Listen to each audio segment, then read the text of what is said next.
दर्शकों, आज हम बात करेंगे मेष राशिफल वर्ष 2023 के बारे में। वर्ष 2023 मेष राशि वालों के लिए कैसा रहेगा, कौन कौन से वो बड़े ग्रह हैं जिनका राशि परिवर्तन होगा, बड़े ग्रहों का राशि परिवर्तन क्या बदलाव देने वाला है।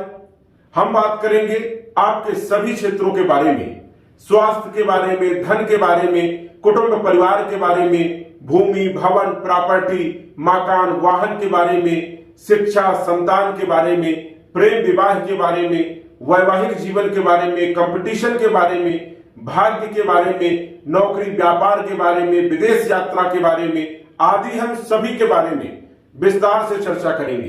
तो आइए जानते हैं।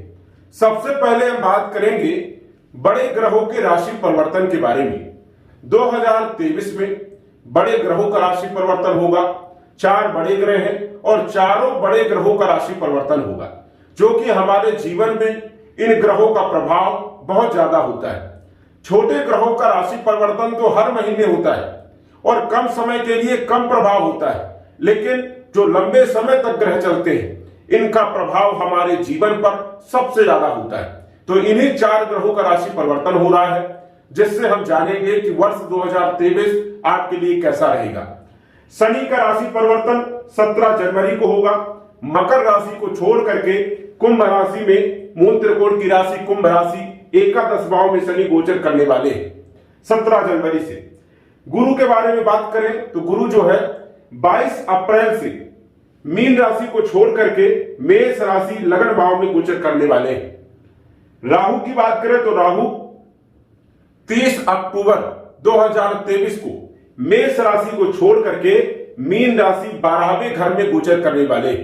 वही केतु की यदि बात करें तो केतु तुला राशि को छोड़ करके, सप्तम भाव को छोड़ करके 6ठे भाव में कन्या राशि में गोचर करने वाले। ये चारों ग्रह बड़े ग्रह हैं और इनका प्रभाव हमारे जीवन पर सबसे ज्यादा होता है। वर्ष 2023 कैसा रहेगा, इन्हीं ग्रहों के बारे में आप जान सकते हैं। यही ग्रह आपको बताएंगे कि आपका वर्ष 2023 कैसा रहने वाला है। तो सबसे पहले हम बात करेंगे राशि के स्वामी के बारे में। हम बात कर रहे हैं मेष राशि वालों के बारे में और मेष लग्न वालों के बारे में। मेष राशि के स्वामी होते हैं मंगल और मंगल लग्नेश होते हैं। जनवरी के महीने की यदि हम बात करें, फरवरी के महीने की यदि बात करें तो मंगल आपके धन भाव में वृषभ राशि में गोचर करेंगे। लग्नेश का धन भाव में गोचर बेहद ही शुभ माना जाता है। स्वाभाविक है कि धन प्राप्त होगा, क्योंकि धन भाव में मंगल का गोचर धन देने का काम करता है। तो धन की स्थिति आपकी बढ़िया बनी रहेगी, आर्थिक स्थिति आपकी मजबूत रहेगी, इसमें कोई दिक्कत वाली बात नहीं है। मंगल की चौथी दृष्टि पंचम भाव में शिक्षा संतान प्रेम विवाह में सफलता दिलाने का काम करेंगे। मंगल की सप्तम दृष्टि अष्टम भाव में पड़ेगी, गुप्त धन प्रदान करने का काम करेंगे। और अष्टम दृष्टि भाग्य भाव में पड़ेगी, भाग्य में वृद्धि करने का काम करेंगे। तो मंगल लग्नेश है और प्रारंभिक जनवरी के महीने में अच्छा गोचर है, अच्छे भाव में गोचर कर रहे हैं, धन प्रदान करने का काम करेंगे। तो पूरे वर्ष भर आपको धन प्राप्त होगा। तो यह काफी अच्छी स्थिति है। बात करें हम शनि के बारे में। शनि का राशि परिवर्तन 17 जनवरी 2023 को होगा। शनि अभी जो है बात करें तो मकर राशि में दसम भाव में गोचर कर रहे हैं। अब मकर राशि में दसम भाव में शनि का गोचर के हिसाब से उतना अच्छा नहीं माना जाता है, क्योंकि शनि गोचर के हिसाब से तीसरे भाव में और 6ठे भाव में और एकादश भाव में, इन भावों में सबसे अच्छे परिणाम देते हैं। तो शनि जो है हालांकि स्वराशि में है, सस नामक राजयोग भी बना रहे थे, लेकिन आपके कार्य क्षेत्र में विलंब भी कर रहे थे, क्योंकि यहां पर गोचर उतना अच्छा नहीं माना जाता है जितना अच्छा गोचर लाभ भाव में होता है। शनि 17 जनवरी से लाभ भाव में चले जाएंगे अपनी मूल त्रिकोण की राशि में, तो बेहद ही लाभ देने का काम करेंगे। एकादश भाव लक्ष्मी भाव है, मन की इच्छाओं का भाव है। जो भी आपकी मन की इच्छा होगी शनि महाराज वहां पर मन की इच्छा को पूरा करने का काम करेंगे। और आपके कैरियर के मालिक होकर के लाभ भाव में जा रहे हैं, तो आपके कैरियर को मजबूत करने का काम करेंगे। चाहे आप नौकरी करते हो, चाहे आप व्यापार करते हो, चाहे छोटा मोटा कोई कारोबार करते हो, सभी क्षेत्रों को मजबूत करने वाले। अभी तक हर कार्य में शनि विलंब कर रहे थे, कार्य बन नहीं पा रहे थे, बनते बनते बिगड़ जा रहे थे, प्लानिंग बनाते थे लेकिन वो पूरी नहीं हो पा रही थी, क्योंकि कार्य क्षेत्र में शनि बैठ करके विलंब कर रहे थे। और शनि वैसे ही मंद ग्रह है, और शनि जब भाव कारक भाव में गोचर करे तो वहां पर जो है तीव्र गति से फल देखने को मिलते हैं।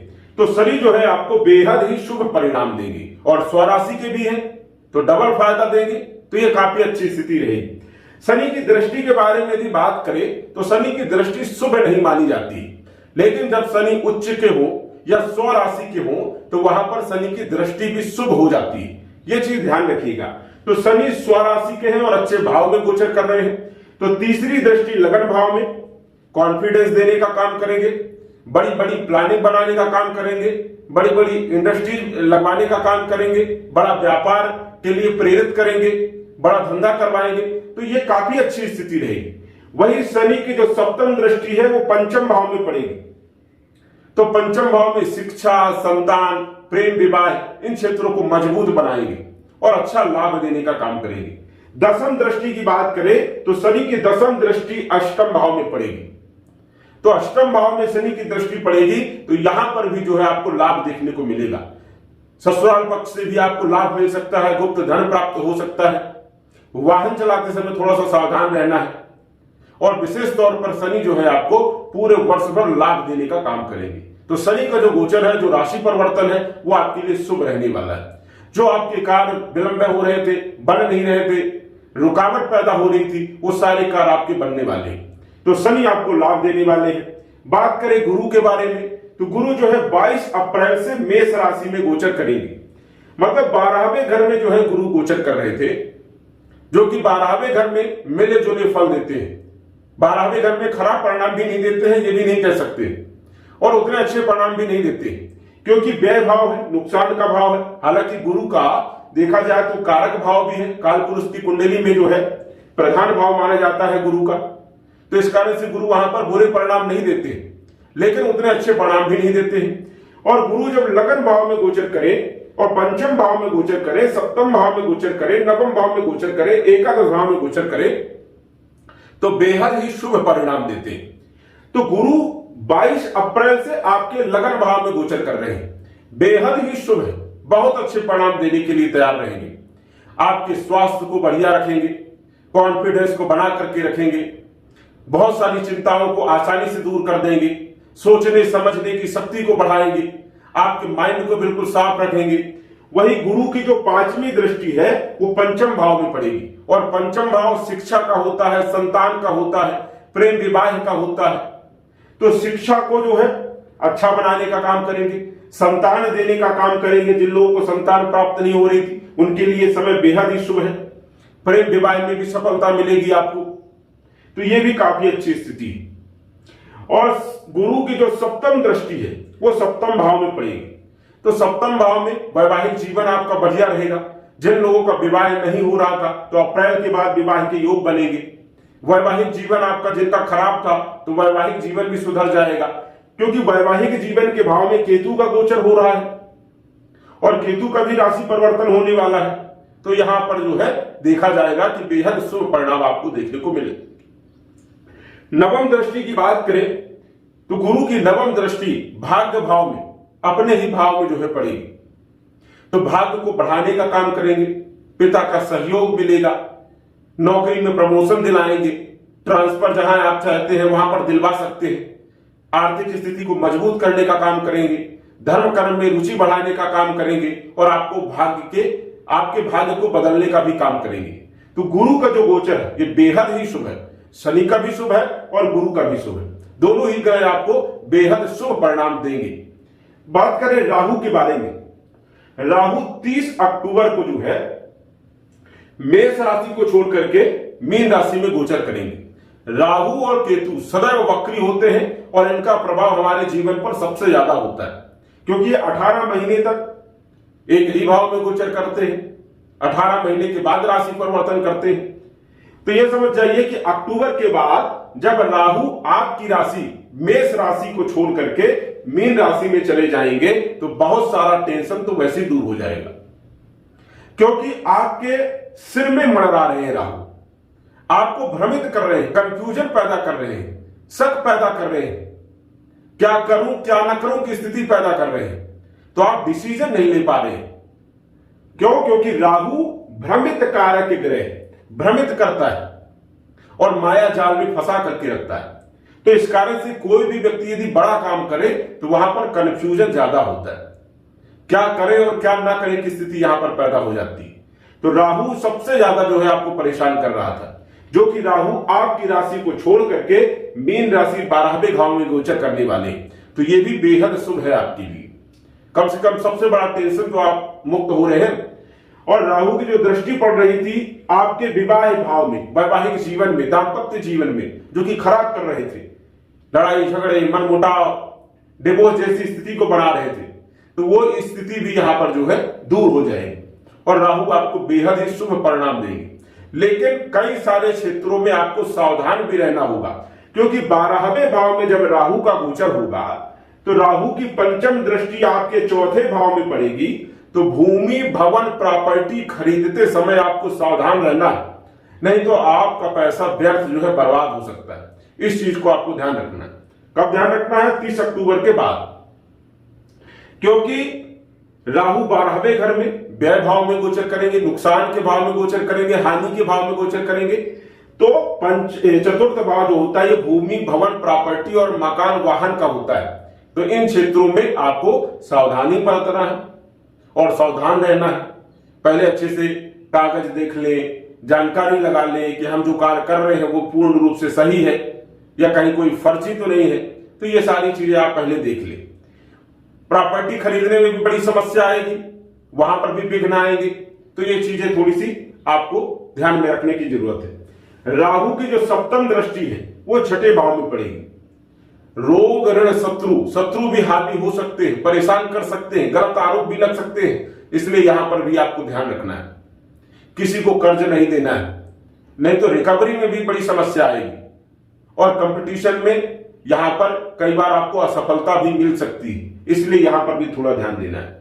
नवम दृष्टि की बात करें तो अष्टम भाव में जो है राहु की नवम दृष्टि पड़ेगी। आध्यात्म के क्षेत्र में, गूढ़ ज्ञान के क्षेत्र में आपका लगाव बढ़ सकता है। ज्योतिष है, तांत्रिक है या कोई ऐसी गूढ़ ज्ञान, उन क्षेत्रों में आप जा सकते हो, ऐसी विद्या आप प्राप्त कर सकते हो। तो राहु जो है आपको काफी कुछ अच्छे परिणाम भी देगा, लेकिन जहां पर देखेगा वहां पर आपको सावधान रहने की जरूरत है। केतु की बात करें तो केतु आपको सपोर्ट करेगा। केतु जिस राशि में बैठता है उसी के अनुसार फल देने का काम करता है, तो केतु यहां पर ज्यादा नुकसान नहीं करेगा। और छठे भाव में केतु वैसे ही अच्छे परिणाम देता है, तो यहां पर आपको जो है काफी कुछ अच्छे परिणाम देने का भी काम करेगा।